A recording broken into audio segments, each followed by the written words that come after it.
नमस्कार दोस्तों, जय श्री श्याम। काफ़ी निवेशक का कहना है कि सर स्मॉल कैप फंड्स में हमने निवेश कर रखा है, लेकिन सर यहाँ पे मज़ा नहीं आ रहा है, पॉजिटिव वे में कोई रिटर्न्स यहाँ पे मिलता हुआ हमको नज़र नहीं आ रहा है। अब यहाँ पे अगर आपके इन्वेस्टमेंट को मान लीजिए 2 साल, 3 साल लॉन्ग टर्म हो चुका है, फिर भी अगर हम बात करें तो स्मॉल कैप फंड्स कंटिन्यू वे में रिटर्न्स हमको प्रोवाइड नहीं कर पा रहे हैं, तो सर इसका क्या कारण हो सकता है? स्मॉल कैप कैटेगरी का कोई भी फंड अगर आपके पोर्टफोलियो में है, तो ये वीडियो आपके लिए बहुत ज़्यादा इंपॉर्टेंट होने वाली है, क्योंकि आज आपको कहानी पता चलेगी कि यहाँ पे अगर स्मॉल कैप फंड में निवेश कर रखा है या निवेश करने की सोच रहे हो, तो किस तरीके का इन्वेस्टमेंट यहाँ पे हमको देखने को मिलता है। ये वीडियो यूट्यूब पे पहला है, इसलिए बिल्कुल प्रॉपर तरीके से वॉच करना, बिल्कुल भी स्किप मत करना। एंड आज मेरी बिल्कुल भी कैपेसिटी नहीं है वीडियो बनाने की, ऑलरेडी हाथ में बहुत दर्द हो रहा है, तबीयत भी सही नहीं है, लेकिन काफी आपके कमेंट्स आए हैं, इसलिए मैं वीडियो बना रहा हूँ। इसीलिए पूरा वीडियो वॉच करना, बिल्कुल भी स्किप मत करना। अब यहाँ पे जैसा कि मैंने आपको बताया,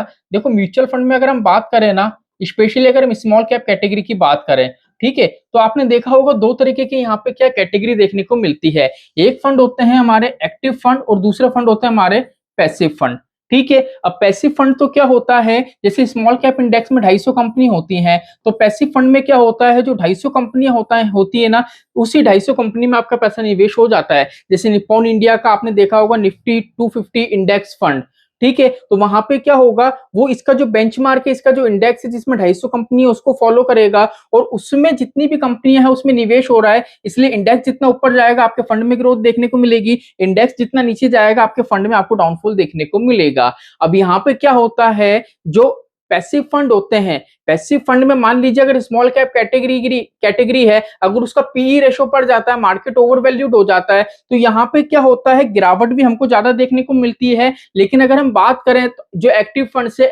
से कम ग्रोथ देखने को मिलती है। लेकिन यहाँ पे सर मुद्दा ये निकल के आ रहा है कि हमारे पोर्टफोलियो में एक्टिव फंड है, जैसे क्वांट स्मॉल कैप हो गया, कैनरा रेबको स्मॉल कैप हो गया, बंधन स्मॉल कैप फंड हो गया। सर ये फंड्स ऐसे हैं जिसमें हमको अभी के टाइम में देखें तो मार्केट तो पॉजिटिव वे में जा रहा है, लेकिन सर ये ग्रोथ बना के नहीं दे रहे हैं, तो क्या रीजन हो सकता है? अब रीजन यहाँ पे ये हो सकता है, अभी अगर हम स्मॉल कैप कैटेगरी का पीई चेक करें, पीई हमको ये बताता है कि भैया एक पर्टिकुलर जो इंडेक्स है किसी कंट्री का, वो ओवर वैल्यूड है या मार्केट में सही है। तो अभी के टाइम में अगर हम देखें तो 32 का पी आपको देखने को मिलेगा, मतलब यहाँ पे ओवर वैल्यूड तो नजर आएगा, लेकिन इतना ज्यादा ओवर वैल्यूएशन नजर नहीं आएगा। अब इस ओवर वैल्यूएशन को कम करने के लिए क्या होता है, मार्केट में फंड आते हैं एक्टिव फंड। एक्टिव फंड क्यों आते हैं, क्योंकि यहाँ पे मान लीजिए स्मॉल कैप इंडेक्स है जिसमें 250 कंपनी है, अगर कोई भी एक्टिव फंड मार्केट में आता है, जैसे कैनरा रेबको स्मॉल कैप है, क्वांट स्मॉल कैप है, इस तरीके का फंड मार्केट में आते हैं, तो फंड मैनेजर के पास क्या होती है, चॉइस होती है कि भैया 250 स्टॉक्स में से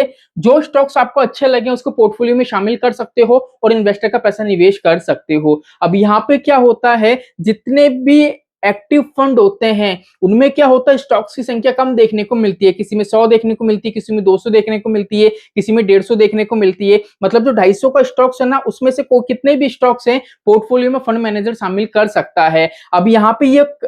ये बेनिफिट इसलिए दिया गया था कि भैया 250 कंपनी का मान लेते हैं, अगर पीई बढ़ा हुआ है, तो यहाँ पे फंड मैनेजर मान लीजिए कोई भी अगर पैसिव फंड है, अगर 100 स्टॉक में निवेश करता है, तो क्या ये अपने पीई को कंट्रोल कर सके। जैसे मान लीजिए 250 है, 250 में से काफी ऐसे स्टॉक्स है जिनका पीई बढ़ा हुआ है, मतलब मार्केट में हाई वैल्यूएशन है, तो यहाँ पे फैसिलिटी दी गई थी कि भैया अगर एक्टिव फंड मार्केट में आएंगे तो वहां पे फंड मैनेजर ऐसे स्टॉक्स को सिलेक्शन कर सकता है जिसका मार्केट है वो मार्केट में ओवर वैल्यूएशन ज्यादा नहीं हो, मार्केट में बिल्कुल सही हो, पॉजिटिव वे में रिटर्न भी बना के दें। इसलिए यहाँ पे क्या अनुमति रहती है कि भैया 250 में से जितना चाहो उतना अपने पोर्टफोलियो में शामिल कर सकते हो स्टॉक्स को। लेकिन यहाँ पे क्या हो रहा है, एक्टिव फंड से उनका पीई अगर आप देखोगे ना, तो पीई आपको देखने को मिलेगा किसी का 28, किसी का 30, किसी का 29, मतलब जो 250 स्टॉक है जिसका पीई अगर हम देखें तो 32 है, लेकिन वहीं ऐसे फंड मार्केट में अवेलेबल है जिसमें अगर होल्डिंग की संख्या देखें तो 100 है, किसी में 150 है, लेकिन पीई अगर हम चेक करें तो 28 का, 29 का, 30 का पीई हमको देखने को मिलेगा।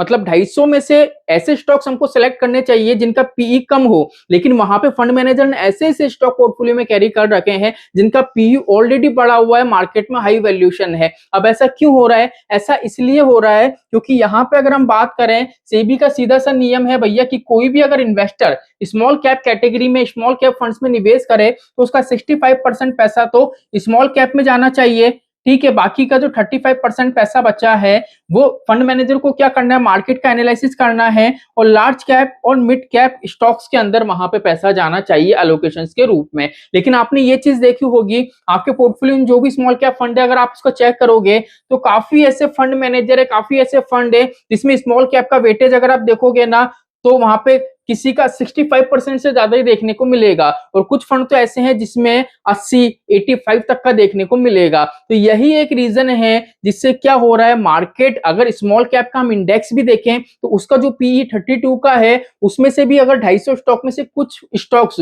पोर्टफोलियो में शामिल करे गए हैं, तो वो स्टॉक्स ऐसे हैं जिनका वैल्यूएशन काफी बड़ा हुआ है। अगर आपका फंड आपको ग्रोथ बना के नहीं दे रहा है तो उसका यही रीजन है, इस वजह से वो पर्टिकुलर आप प्रॉपर तरीके से आपको रिटर्न बना के नहीं दे रहा है। अब स्मॉल कैप कैटेगरी में अगर निवेश करते हो तो आपने एक चीज देखी होगी, अगर मान लीजिए आपको 2 साल 3 साल हो चुका है निवेश करे हुए, तो आपने देखा होगा मार्केट में एक टाइम, हर साल में एक ना एक टाइम ऐसा आता है जब स्मॉल कैप मिड कैप का इंडेक्स है वो ओवर वैल्यूड हो जाता है। उस टाइम निवेशकों को लगता है कि भैया अब तो ये ओवर वैल्यूड हो गया, यहाँ से हम पैसा निकाल लेते हैं। तो यहाँ पे देखो एक चीज का विशेष ध्यान रखना, मार्केट ओवर वैल्यूड, मार्केट में अप एंड डाउन लगी रहेगी, लेकिन म्यूचुअल फंड में जो पैसा बनता है वो लॉन्ग टर्म से बनता है। ऐसा नहीं है कि आज मान लो 10 रुपए की एनएवी पे आपने पैसा निवेश करा, फ्यूचर में 100 रुपए की एनएवी से आप इसको सेल कर रहे हो तो 100 से जो भी मल्टीप्लाई होगा आपको यूनिट्स, आपको पैसा मिल जाएगा, ऐसा नहीं होता है। प्रॉपर कैलकुलेशन चलती है मार्केट की, जो अप एंड डाउन है ना, वहां से ही आपकी कंपाउंडिंग वर्क करती है। अब इससे रिलेटेड मैंने एक वीडियो बना रखी है, लिंक में डिस्क्रिप्शन में दूंगा, वो वीडियो वॉच करना, कंसेप्ट आपका क्लियर हो जाएगा। तो आई होप आज की वीडियो में क्लियर हो गया होगा